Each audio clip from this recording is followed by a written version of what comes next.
የሞተ ወንድማችን አብዱል ፈታህ አላህ በሸሂድነት አላህ ይቀበለው ሰው በትንታም ይሞታል እኮ በትንታም ይሞታል በተራ በሽታም ይሞታል በተኛበት እዛውም ይሞታል መሞት ማለት ግን እንደ አብዱል ፈታህ ነው ሞቱ ዳዕዋ ያደርጋል ሞቱ እስላምን ያስተምራል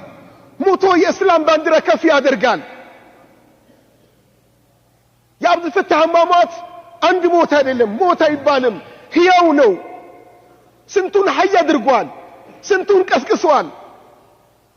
መስጂድ አይነካም ዲን አይነካም በማለት ይህን ሞት ነው ሁሉም ይመኘው ያንዳንዱ ሙስሊም ይመኘው ስለዚህ ለሱ ምን ነው አላህ ይቀበልህ እንዴት ታስቀናለህ ነው ምን ነው እንዴት ያስቀናል ለማማቱ እንዴት ያምራል ለማማቱ አላህ ይቀበለው የሁላችንም አማማት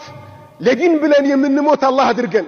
ፍራሽ ላይ እንሞት ተራማማት የሚሞት አላህ ያድርግብን ሞቶ ዳዕዋም ያደርግ ሞቶ መልእክትን ያስተላልፍ አላህ ያድርግልን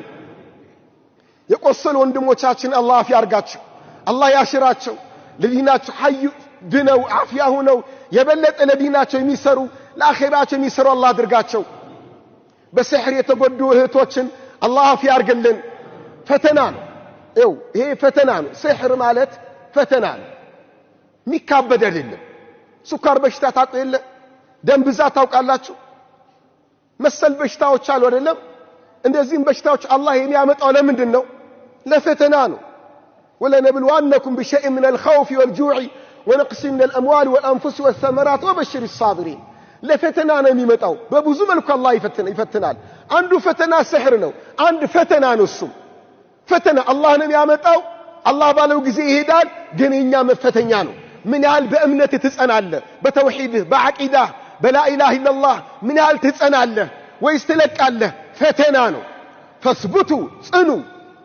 ይህን ስህሩን ህክምናው መድኃኒቱን ፍለጋ የት ሄዳለ ጠንቋይ ቤት ሄዳለ ጠንቁልና በጠንቁላ ማክሸፍ እንደነሱ እንደ ጠንቋዮቹ ትጥሎቅላለህ ወይስ ጠንቁልና ኩፍር ነው ሽርክ ነው ከአላህ የሚያጣላ ነው ይህ ሰብአዊ ተግባር ነው ብለህ ወደ አላህ ትመለሳለህ መድኃኒቱን ፈውሱን ከአላህ ብቻ ትፈልጋለህ ፈተና ነው